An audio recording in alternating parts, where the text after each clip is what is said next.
Hello, I am Henry Crawford, and welcome to Poets versus the Pandemic, a series devoted to poets whose books have come out during this time of coronavirus and sheltering in place. Tonight, we're featuring poet Daye Phillippo, who will be reading from her new book, Thunderhead. We'll also be hearing from guest poets Susan Oki and Harding Woodworth. Before we begin, I want to thank the WordWorks and Cafe Muse for helping to sponsor this series. I want to thank everyone here for joining us tonight. So, okay, let's get started. First, and most importantly, we want you to purchase the poet's books. So I put a link into the chat that will take you to the places where you can purchase the books of our poets tonight. We also have a donation button on that page, so don't feel shy about donating to our program. We at WordWorks and Cafe Muse will thank you wholeheartedly. So let me get that link into the chat. There we go. All right. So now, if you want to ask a question of our poets, please feel free to drop a question into the chat, and we'll try to get to as many of them as we have time for. And I'll also put into the chat a link to where you can follow all of our WordWorks online readings.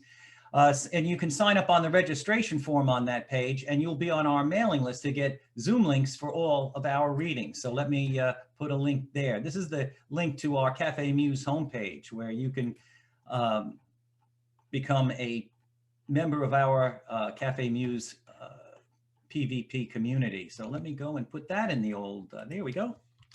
There it is. Okay. All right. So, couple more things. Please join us on Monday, December 7, 2020, when Cafe Muse Online will feature poets Judith Bowles and Rose Solari. We'll be back here again with PvP on December 16, 2020, and our feature poet will be Betsy Hollerman Burke, reading from her new book, All That Remains. So with all that overhead out of the way, let me introduce Daye Phillippo.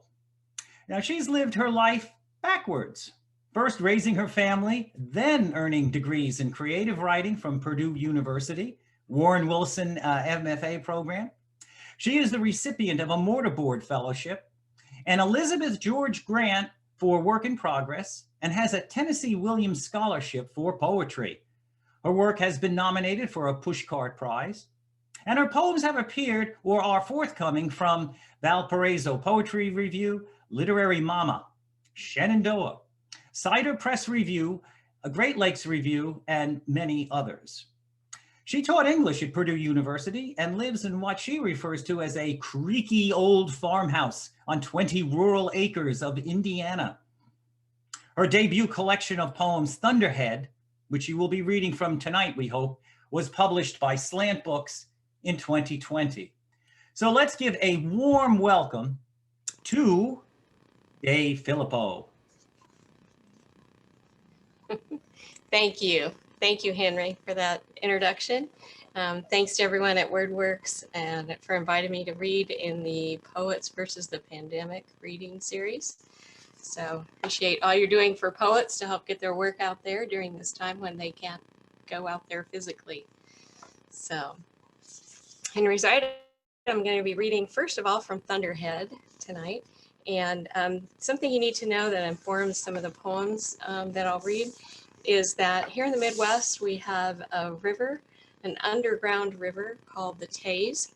And I first learned about that in 4th grade during Indiana history, and I've been fascinated with it ever since.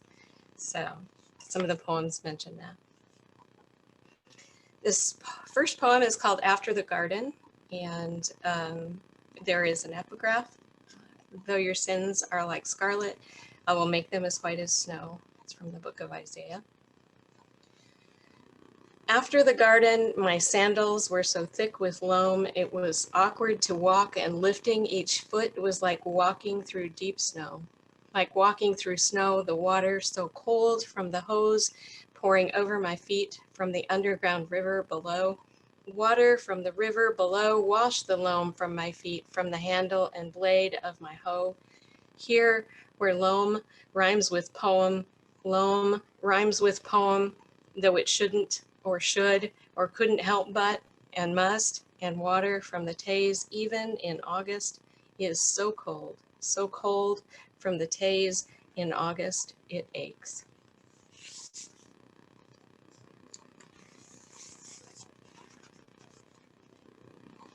This next poem is Current.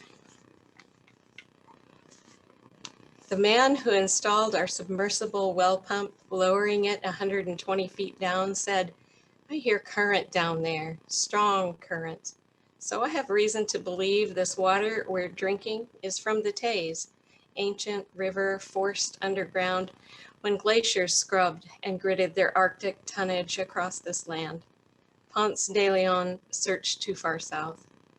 Our 92-year-old neighbor, Clark, has been coming in thirsty from these fields for most of his life, splashing his hands and neck, then slugging down great gulps, wiping his mouth with the back of his broad, calloused hand, then kissing his love, his wife, Selena, sitting down in the kitchen to supper, fried chicken, buttered potatoes, tomato slices, green beans from the garden. For a treat, she'd pop the top on a jar of zucchini pickles, his favorite, her specialty, his big hands tender on her in her final illness. Tonight, he draws a tall glass of well water. It stands clear, cold, pure beside his solitary plate, while night comes on, while the Tays rushes and throbs, while stars appear in the purpling sky, one by quiet one.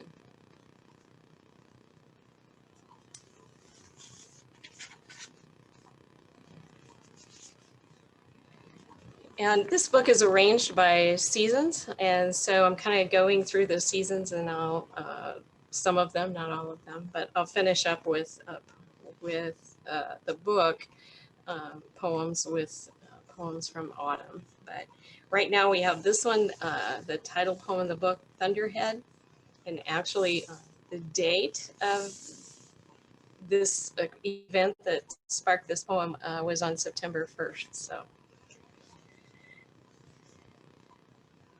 Thunderhead. Last week at the supper table, I was daydreaming after the meal, looking and not looking through the dining room's wavy glass as old as its farmhouse, which is to say, almost a century older than me. As I'd been doing all afternoon, I was mulling the word radiance, how to use its Latinate voluptuousness in a poem in a way that wouldn't seem cheap, when my husband said, "Your face, it's glowing." And I said, "Well, maybe I'll just sit here in this light forever." And he said, "No, it's not that. I noticed it earlier in the kitchen too." At my age, I knew it couldn't be youth. So maybe the word itself was incandescing. I mean, what if, in choosing words to ponder, we choose our countenance too? The simple way switching out a blackened bulb for new relights the shade, the room, in which case you have another think coming, as my mother was fond of saying, could actually mean something to look forward to.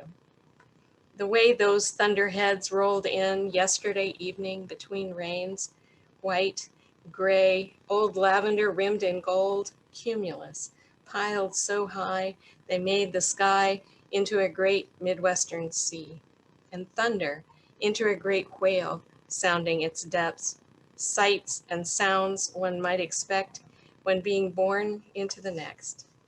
The setting sun diffusing gold through the humid air, light pouring over bean field and barn, pasture, cat, every tree, and me, summer robe and flip-flops, out in that light, stepping through wet grass and the aroma of wet grass, searching, camera in hand, trying to find a way to capture it all, giving up, just standing there, letting radiance thunder through my head.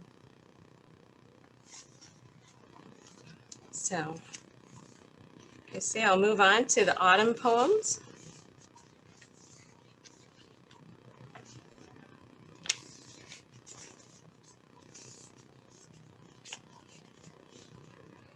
Diorama. Almost winter, Saturday evening dusk, I'm kneading dough on the enamel-topped kitchen table when I see deer outside the window.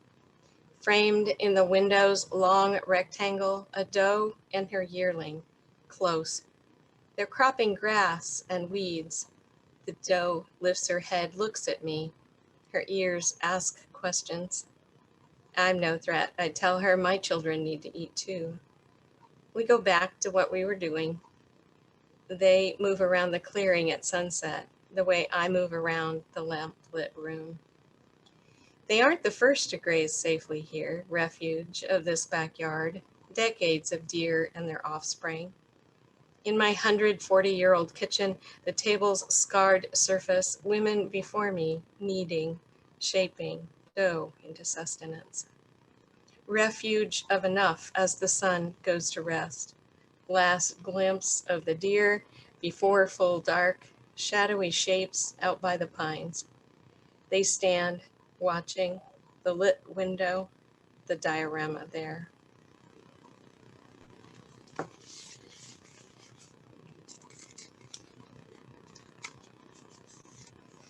And this next one is called Bread.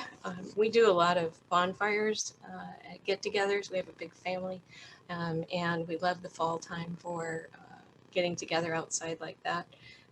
So the pandemic hasn't been that different as far as our autumn get-togethers, but this poem came from one of those. Bread. There is a day that comes when you realize you can't bake enough bread to make things turn out right, no matter how many times you read Little House on the Prairie to your children. There aren't enough quart jars to fill with tomatoes or translucent slices of pear to keep you from feeling unproductive. There is no bonfire that burns orange enough in the chill October night to keep your mind from following the lonesome howls and yips of the coyotes concealed by darkness in the harvested cornfield just beyond the circle of your fire.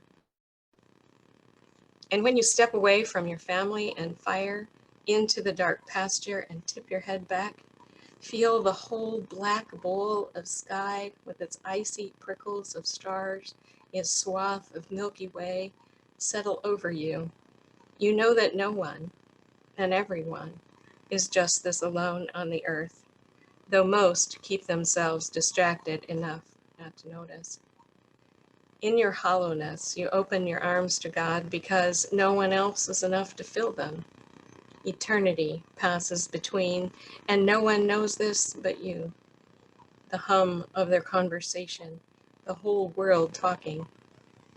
When it's time, you turn, grasp the wood cart's handle, pull it, bumping behind you across the frosty grass, up the hill to the house, where you step inside cubes of light and begin to do ordinary things. Hang up coats, open and close drawers, rinse hot chocolate from mugs, and you are still separate, but no longer grieving bread.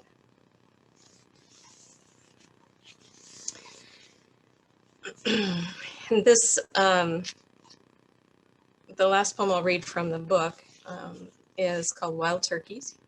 And the epigraph is, after reading Marianne Moore's The Mind is an Enchanting Thing.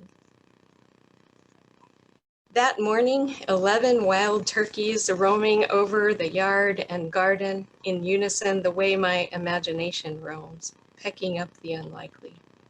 The unlikely blue of the birds' heads and necks, long enough to be a prank played, which might have been why Ben Franklin, pithy wit, lobbied for them to be the national bird, but big, silly birds that would drown, or so the stories told, looking up into a hard rain, not majestic. Figure of this unlikely history, and Wampanoag, and William Bradford too, right here in my backyard. Reason I couldn't seem to stop watching the oddly bobbing heads, stretched stocking necks, big black feathers, some sleek, some ragged, molted flight feathers like these, carved into quills, nibs dipped into oak gall ink, put to parchment to pen declaration. The turkeys, no kinder to each other than chickens, probably clutchmates, a friend who knows said. The pecking order in Constitution Hall, the free-ranging, feather-puffing hiss and throaty gobble. 11 wild turkeys roving over my unmown, like history or imagination, like Marianne Moore, cape and tricorn hat, pen in hand. It's from the book. I have a few more. These are more pandemic poems. And in, a Poets versus the Pandemic reading, I thought I should read some pandemic written poems. So I've got those. This first one, I wasn't going to read, it wasn't on my list, but my friend Susan Oki, who's reading later, requested this one. So I'm reading this one for Susan. Missing parts. Not once during the stay-at-home order has my husband cooked pretend food for me and asked me to taste it. He has not taken my pretend order at the pretend restaurant in the toy room, nor spun the pictures of steak and carrots in the blue plastic shopping toy to tally my cart. For days, I haven't been asked to turn doll clothes right side out, soothe a fussy toddler or Cabbage Patch, change any diapers, real or pretend, or comfort a teething baby or teddy bear or dinosaur. No one has asked to play Play-Doh. No one has banged the big plastic spoon in the oversized turquoise bowl or tossed in handfuls of invisible vegetables and seasoned them with invisible salt. No one has asked for a second banana or too many chocolate graham crackers. No one has asked me to read in my best distressed Grover voice the monster at the end of this book, or shouted hee-haw a dozen times and worried about the donkey's missing leg and his eye patch while I'm reading The Wonky Donkey. For days now, no one has hugged my neck or sat on my lap. I am a wonky grandma, missing parts of myself. I have not walked to the forest twin line of pines out back in search of pretend adventure or swung any gigglers on swings to mailbox and back, a small, sticky hand in mine. I have not blown out pretend candles on a Duplo layer cake of. Sometimes if you leave the Zoom meeting, you can come back in if you freeze up like that. Let's see if she's going to do that. Well, I guess not. And then I am going to introduce our next poet here, Susan Oki. If Daye comes back in, we'll tag up with her before the Q&A. Is that okay with everybody? All right, so let me introduce Susan Oki, my very good friend.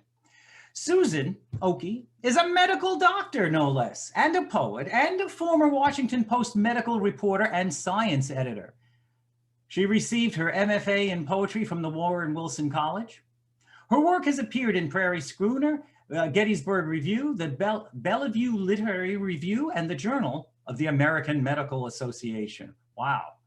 Her poem, Perseid, won first prize in the 2012 Bethesda Poetry Contest.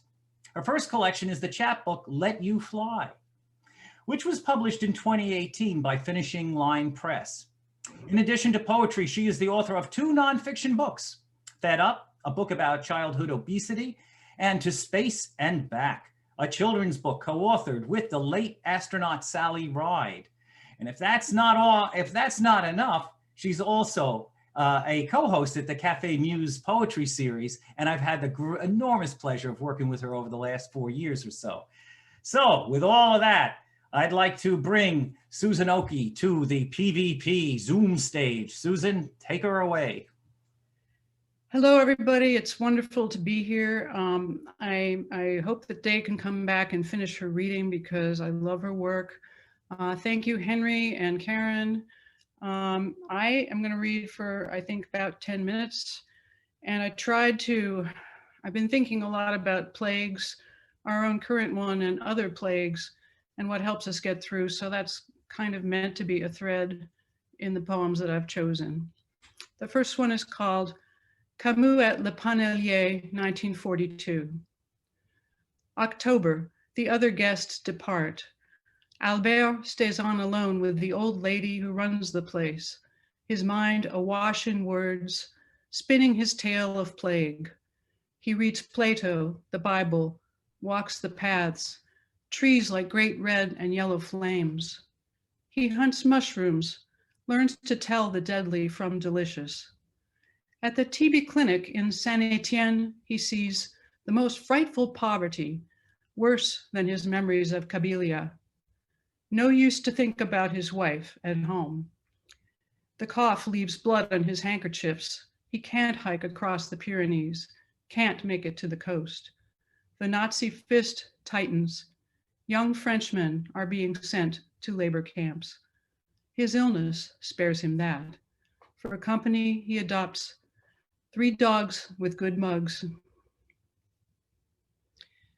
This next poem is about another plague of our time. My husband and my sons and I spent 3 years living in Western Kenya on the shores of Lake Victoria. And during our time in Kenya, it was the early 90s.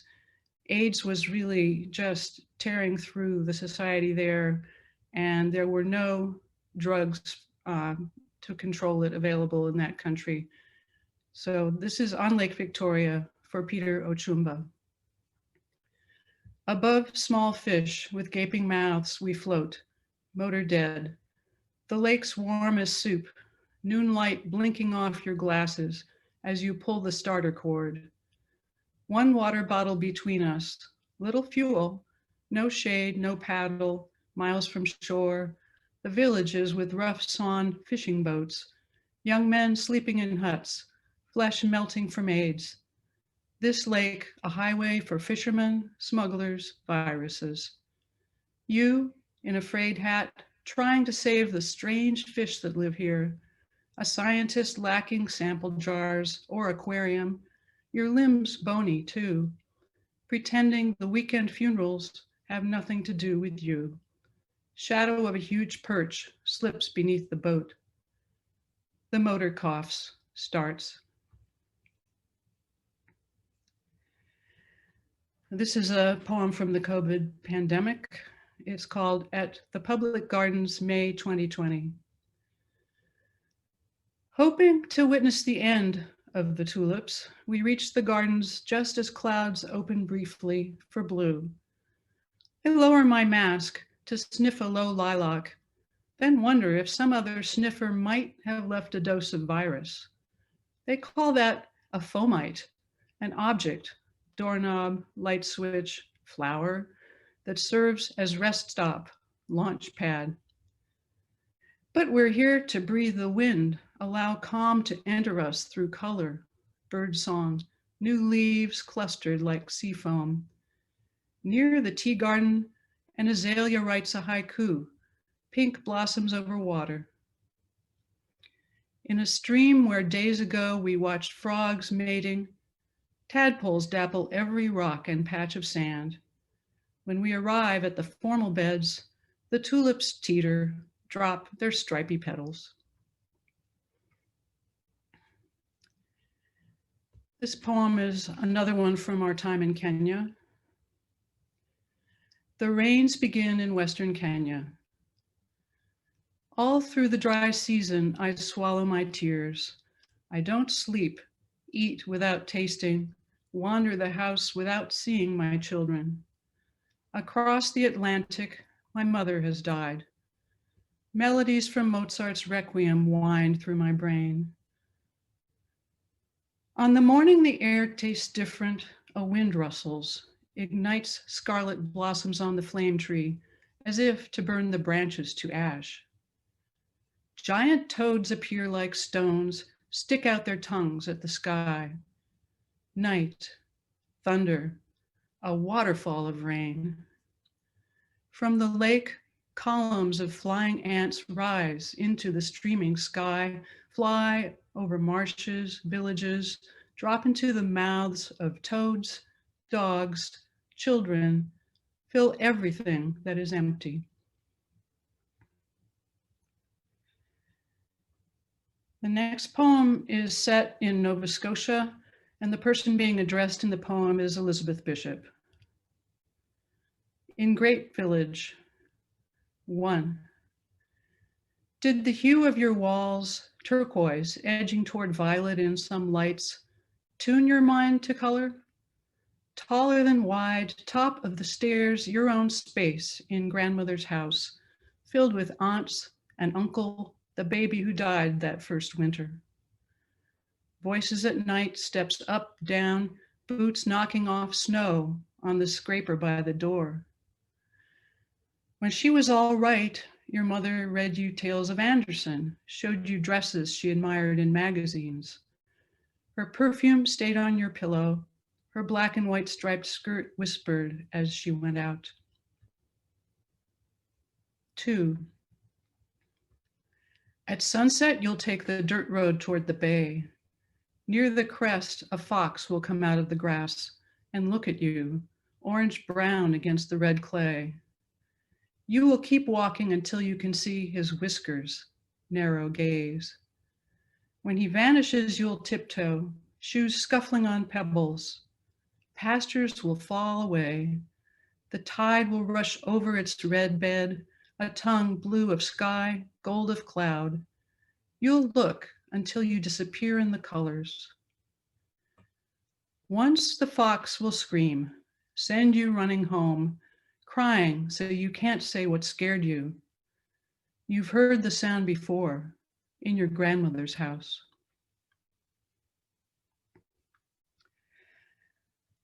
This next poem I'm dedicating today. It's a very recent one, but it's one that I wrote when she and I were doing the grind together, which is this poetry thing where you have to write a poem every day for a month and send it out to the group of other people in the grind with you. And Daye and I are often in grind groups together. So this is called Deity's Pronouns. The one I pray to, the one I don't know, listens anyway. I think they are a they and friendly. Finding reasons to thank them calms me, lifts my mood. If I thank them, some worries dissolve. When I was little, I thought they were a he, an old man who made the world and frowned. He didn't trust me to be a good person. He enforced rules, demanded apologies. I don't talk to that man anymore, but I don't know what they look like. Sometimes I imagine them as she, a mother who wheels the stars and hears thanks, wishes, questions. She's my mother. She is the kindest, wisest woman I have known. On silver mornings of soft rain, birdsong, breaking waves, they feel near, close as the chair beside me. In February, when my spirit goes deaf, they're difficult to reach. So the last one I'm going to read is another COVID poem, but it's a different sort. In Anglo-Saxon ancient poetry, there was such a thing as charm poems, which were sort of prayers or charms or curses to try to protect you from something dangerous or to get control of it. And there's a wonderful anthology of Old English and Old Anglo-Saxon poetry edited by Seamus Heaney. And there's a form to these, there's a sound to them, there's a rhythm code sort of. And so this is an attempt to write a charm poem for the COVID-19 virus. Crown-coated killer, cloner without thought, recall our mother queen, the maker of days. Sprung from long sleepers, you seize each chance to spew forth careless, spill another life. Know then, newcomer, none thrives unbound, but begs or burrows a birth, a handhold. Deaf destroyer, your hours run down. If you'd long abide in this crowded tree, damp your thunder, reduce your trace, or caught in the crack of a feckless rut, take fire, falter, be fatal to yourself. Thank you very much. Thank you so much, Susan. Thank you so much. And Daye has come back with us from the world of the frozen, and we let her finish up her reading after Anne and before the Q&A. How about that? So let me now introduce Anne Harding Woodworth. Anne Harding Woodworth mixes her powerful poetry with music. She sings, she enjoys piano and trumpet. She is known for playing taps in the mountains of North Carolina at sundown. I'd love to hear that. Her seventh book, Trouble, is hot off the press this month, and Anne Harding Woodworth will be featured in January 2021 as we start the new year with Poets versus the Pandemic. So we'll begin with Trouble. An excerpt from her brilliant chapbook, The Last Gun, won the COG Poetry Award and was subsequently animated. In August, a play, Somewhere Voices, which she co-authored with her sister, Bundy H. Boyd, had a dramatic reading produced on Zoom by New Surrey Theatre in Blue Hill, Maine. Anne's work is published widely in print and online. She is a member of the Poetry Board at the Folger Shakespeare Library in Washington, D.C., and on the Board of Governors at the Emily Dickinson Museum. So she's a good friend and a delightful poet. So let's bring on Anne Harding Woodworth to the PVP screen. Anne, go at it. Thank you very much, Henry. It's a delight to be here. Susan, I really enjoy that, and I'm so pleased to learn about charm poems. I didn't know anything about them. This is great. And Daye, I'm glad you're back. Looking forward to the next poems you're going to read. The first poem I'm going to read tonight is, it's not exactly an Ars Poetica, but it is a poem about writing poetry. And I'm going to dedicate this to Louisa Newlin, who's one of our DC friends, who was in a class at Harvard many years ago when the poet Stephen Sandy came into the class. It was a fiction class, and the poet Stephen Sandy and a bunch of other poets arrived to join the class with them. Stephen Sandy died in 2016. This is called Louisa Reads the Inside Cover of a Poetry Magazine. When she saw Stephen Sandy's name on that inside cover, where they put a death or two every month, she remembered the day he came from Robert Lowell's class into the fiction class she was taking. Lowell had left unexpectedly for the whole semester. Lowell did a lot of things unexpectedly in those days. Stephen and all of Lowell's other poet students poured into the fiction class, and the memory made her laugh. A poet can't do fiction. Anybody knows that. Even when poets lie, they're telling the truth, which may not be the truth at the time. Someday, maybe. Eventually, the truth belongs to the living. As for the dead, Stephen, she and you prepared well in fiction. So, how can we be sure you are truly dead?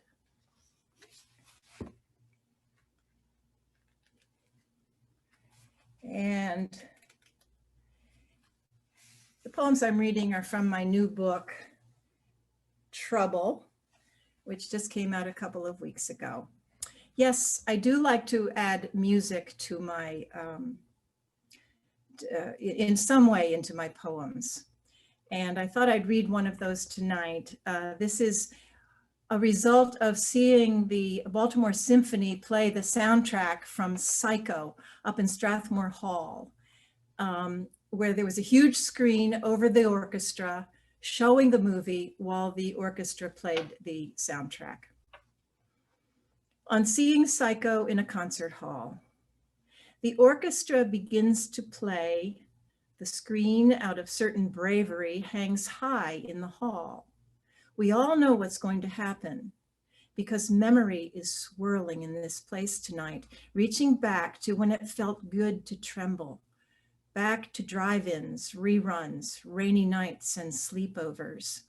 And the music, the strings, you know they're going to climb higher and higher until they squeak, screech, cricket shrill into your body, and you hear and see, absorbed into your past, into the bygone night of a film that's risen again from a dead man's mind, into a steamy shower, into murder and blood and water in the drain.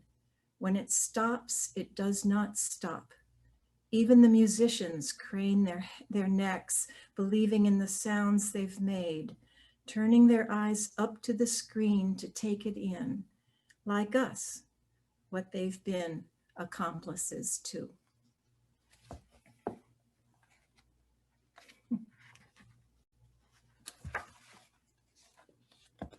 I think a lot about people who are in solitary. Not a lot of us are in solitary right now, but that's not what I'm thinking about. I'm thinking about prisoners. And this is called solitary. Solitary breathes mold that rubs off the walls. Solitary bleeds hours into years. Solitary echoes in an 8x6 for 23 hours a day. Solitary conspires. You look behind your back.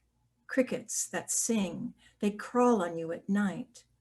Decades and more months lie ahead with solitary, your daily companion. Solitary will not be injected with anything lethal. No gurney for solitary. Solitary gets no last supper.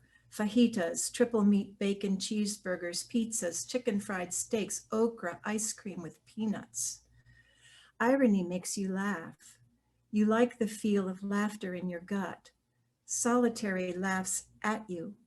You slide down into a corner, giggle, cry, roar, tremble before solitary, almighty solitary, which is nothing, nobody, neither one nor the other, and never, and never, and never.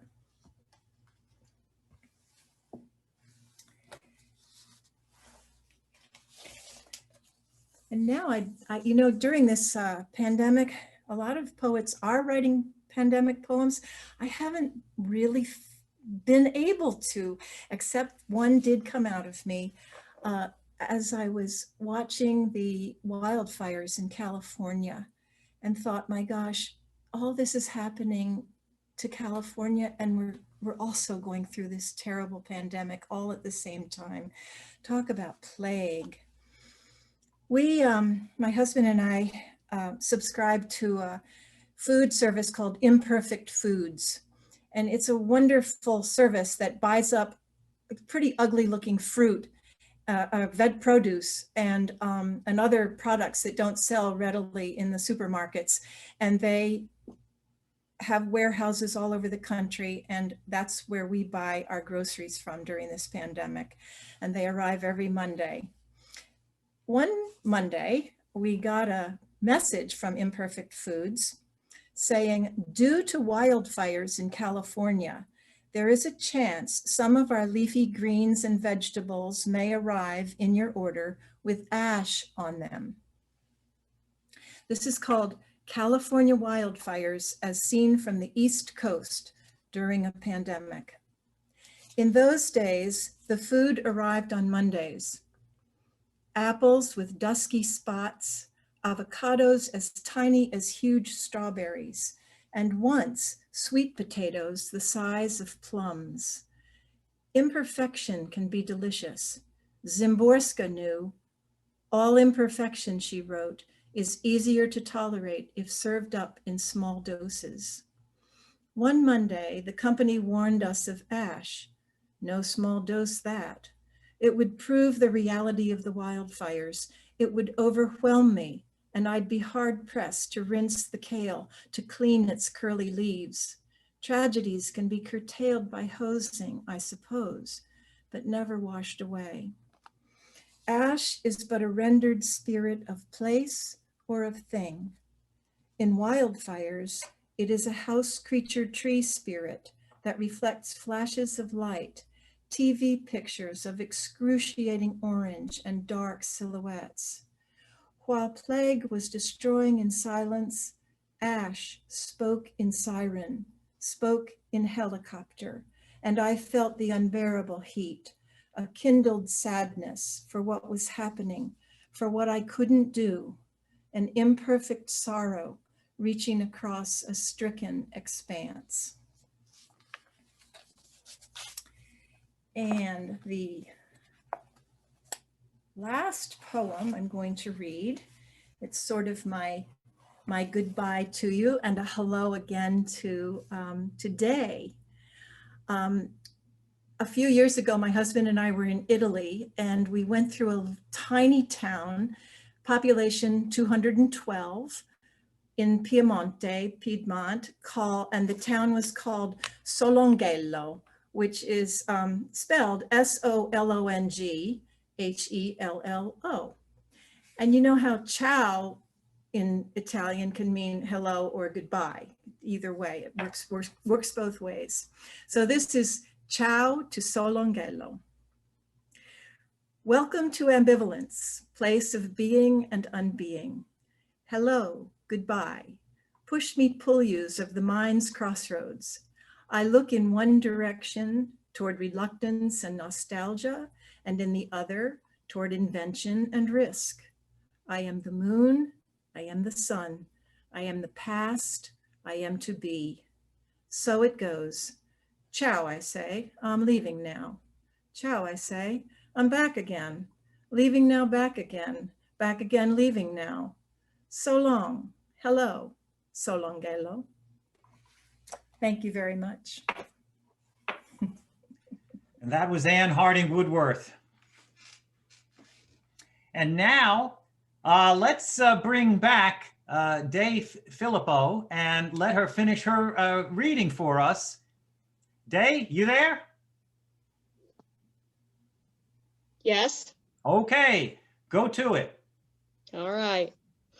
Well, Susan, and what I heard of your reading was wonderful, and Anne, I loved yours as well. And it's interesting that you bring up food because my last 3 poems had to do with pandemic food. But one of the things that we did back in March, when we realized how easily the food chain, supply chain was interrupted, was to order chickens. We hadn't had a flock for a while, and so we ordered chickens so we would have eggs. So these 3 are related to that. So, and thank you for letting me finish these. Flock. The fuzz atop the barred rock chicks' heads where red combs will sprout but haven't yet remind me of the way older women used to wear hats, and the way the birds stand skirt to skirt at the open door of the coop, clucking softly and stepping on each other's toes, craning their necks, tipping their heads this way and that, but not yet venturing down the ramp. Reminds me of the way females, young and old, used to gather Saturday mornings once a month on the sidewalk in front of the wood and beveled glass doors of New Welt's fabric store to wait for the manager to key the lock so we could flock down the creaking wooden steps to the basement sale.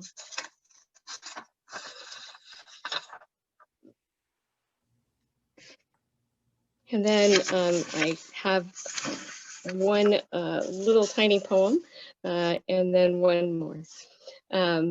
This little poem is The Littlest Hen. They're all barred rocks, but some are different sizes, even though they hatched all on the same day. So, The Littlest Hen. To step into the chicken yard is to have the littlest barred rock run to me in her armless, leaned forward way, to peck at my burgundy Crocs, wait for me to pet the soft, speckled feathers of her back, then pick her up, hold her close to my side, then with one finger stroke her head and neck and talk to her while she makes little contented chirk, chirk, chirks and tips her head this way and that, considers me with her small, round dinosaur eye. Then the last poem is Aperture. In the morning, when I slide open the heavy old barn door on its track to step inside, pull the cord on the chicken's door to let them out, then turn again toward that open barn door, tall rectangle of light and ragged grass, trees and sky, the face of the other old barn off to the right, hand-hewn rafters where barn swallows nest, lie in and out through gaps made, neglect, and the passage of time. The weighted body falls into disrepair. I wonder if stepping from this life into the next will be stepping through an aperture like this. And I hope it's true. Ordinary morning like this. Thank you Thank very you much. very much. That was Daye Phillippo finishing up her temporarily frozen set. Yes. Three remarkable women poets tonight, and we got some questions in the Q&A, so let's deal with some of those, okay? The first one comes from Karen Alanier, who asks, all three of them, I suppose, it's a general question that she put in the chat, saying, what does lyricism mean to you and your work? So take it away. Who wants to go? Who wants to jump ball? Who wants to go for that one? Well, I'll say something just to get myself out of the way. Because you could talk forever about it, but to me it means it's not narrative. It's where you really concentrate on the rhythm, the music of the poetry, the vocabulary, the beauty, the thought. That's what lyricism means to me. Personally, I love narrative poetry, and so I write a lot of it. But I hope that in a way, my own narrative poetry is lyrical. That's what I strive for anyway. Okay, all right. Susan, what say you? Well, I consider myself a lyric poet a lot of the time, but I know that I too write a lot of narrative poems, and I'm a former journalist, so I have a sort of a linear tell the story way of approaching things, which I've had to break myself of as much as I can, or at least break the pattern. But to me, it really means to write a lyric poem is to try to make the inner experience or the outer experience of the moment available to the reader without telling them what happened, just making them feel it. It's like someone once said, it's like looking down into some kind of a microscope or a strange visual instrument that allows you to actually have the experience that the writer is having or presenting.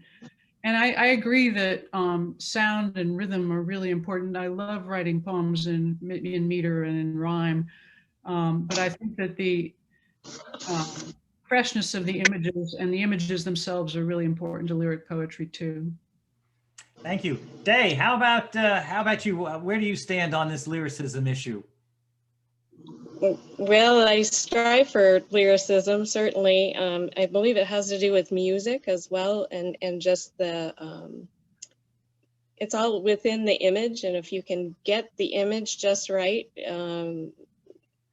in the way you present it, the wording of it, the order of the words, and the most important aspects, I think, of something, as Susan says, it puts the reader in that same experience. And I would hope that that's what happens in my poems. Okay. All right. Now, Susanna Case, who is with us, a remarkable poet herself, who's been with us tonight, has a question, I believe, for Anne Harding Woodworth. And that question is, what was your entry into writing about solitary confinement? Mm. Hi, Susan. Suzanne, I saw you there. It's good to see you. Yeah. Boy, you know, I guess I get a lot of my inspiration from local news or any kind of news, whether it's local or not. And I read about 3 men who perpetrated a murder. One has already been executed, the other is on death row, and the other is in solitary. And I just thought about them, and I wrote this one about the guy in solitary. I really had a person in mind when I wrote that poem. Mhm. Okay, well, it doesn't look like we have, and we are coming down to the end of the show here. No other questions, and what a wonderful night of poetry. I want to thank all of our poets, the 3 of them. What a wonderful, and thank you, Daye, for coming back to us. That was quite an exciting moment there. Thank you for coming back. I'm so glad that you were able to finish your reading. And with that, I just want to say that I hope everybody enjoyed tonight's readers. Oh yes, but wait a second. Before I leave you all, I want to put one more time. I'm going to put the poet's purchase link in here. This is the reason why we do this. We want to make sure that everybody has an opportunity to buy these books. So what I'd like to say, though, to close this out, is that purchase the books of the poets. The link is in the chat. We'll be back here again with PvP in December, on December 16, 2020, with our featured poet, Betsy Holloman Burke, reading from her new book, All That Remains. And on December 7, 2020, we'll have another Cafe Muse featuring Judith Bowles and Rose Solari. So join us for that event as well. And with all of that, good night and stay safe. So long.